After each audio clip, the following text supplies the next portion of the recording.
Right, I'm not going to spend any longer on this show than I absolutely have to because I really don't want to.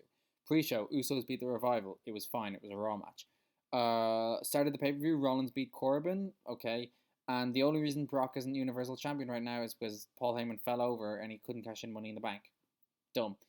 Balor beat Andrade. Fine. The heat was making the paint come off Finn at a terrifying rate. By the end, it was just Finn. It wasn't even the Demon. It was just Finn with a couple of black specks on his face. Shane McMahon beat Roman Reigns. Dumb. I get that they want to stretch a feud out to SummerSlam, but it didn't have to go any longer than this. And you're you're making Roman less special. And considering that he came back from actual leukemia, that is legitimately amazing that they could tarnish him this quickly. What was next? Lars Sullivan destroyed Lucha House Party. We all knew that. Randy Orton and Triple H had a match that was as slow as Christmas. I checked Wikipedia. It went 25 minutes and 45 seconds. Orton won. At least that was unexpected. The rest of it was just dire. Strowman and Lashley, two big men. The bigger man won. Strowman. Kofi and Ziggler. I don't know why Xavier had to get involved for Kofi to win, but they're going to rematch at Stomping Grounds in a steel cage, so maybe something will happen there. Then the 50-man Battle Royal. The biggest takeaway is not the biggest takeaway. The biggest thing apart from the finish that I got from this was that Sin Cara eliminated Shinsuke Nakamura. Remember Shinsuke Nakamura from New Japan? Yep, that's him now. Great. At least the best bit of the show was the Saudi Arabian guy Mansoor winning the Battle Royal. And say what you want about, pandering, it did feel legitimately nice. That's more than you could say about the main event. Okay, first of all, the vibe I got from the entrances, which were both great, by the way, I got the sense of this is really good smoke and mirrors. And judging on the match itself, it was probably the best smoke and mirrors I've ever seen because the entrances were great. It actually got me really fired up.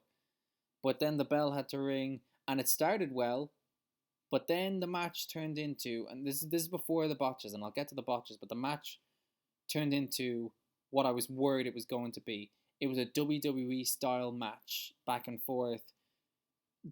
The type of match that doomed Goldberg in his first run back in 2003. Like when he came back with Brock, it was spear, jackhammer, done. They played to Goldberg's strengths. This did not play to his strengths.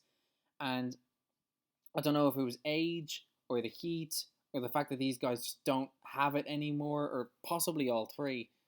But this match just turned into an absolute cluster. You know that. You know how it was. And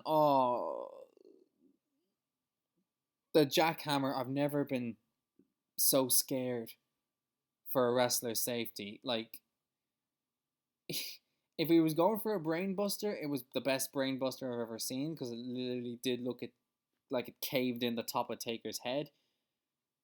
Then trying to get up to the tombstone, they just fell over.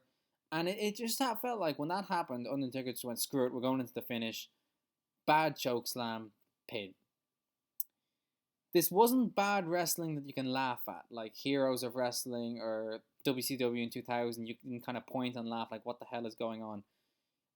It was legitimately sad to watch. Like, I wasn't around to see Goldberg in his prime, but I can only imagine what guys who saw Goldberg in his prime and were massive fans of Goldberg in his prime must think of now. And Undertaker, it just goes without saying.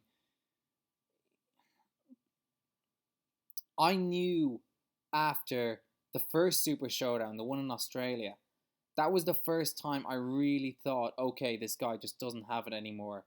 Then Crown Jewel was possibly worse, and this was even worse than that. It might be the worst Taker match I've ever seen. And he needs to go. I know it's a horrible thing to say about Taker, but Goldberg could have seriously hurt him, and that's not Goldberg's fault, really. It's a combination of things, and for whatever you want to say about Shawn Michaels, talk about how Taker would always talk about chasing the dragon. At what point does the chase become not worth it?